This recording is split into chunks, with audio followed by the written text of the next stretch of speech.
అందరికీ praise the lord. 11th August. ఈరోజు యేసయ్య మిమ్మల్ని చూసి చెప్తున్నది ఏంటంటే, తండ్రి లేని వారి ఎడల వాత్సల్యము చూపువాడువు నీవే అని హోషేయ 14:3లో చెప్పబడింది.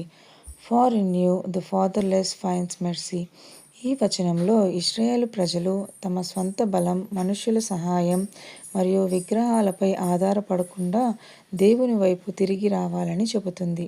కాబట్టి ప్రియమైన బిడ్డలారా, మనుషుల బలం కంటే దేవునిపైన ఆధారపడాలి. దేవుని స్థానంలో ఏ వస్తువును లేదా వ్యక్తిని పెట్టకూడదు. దేవుడు బలహీనులను, ఆధారం లేని వారిని కరుణతో చూస్తాడు. చిన్ని ప్రార్థన. ప్రియమైన పరలోకపు తండ్రి, నీకు స్తోత్రాలయ్యా.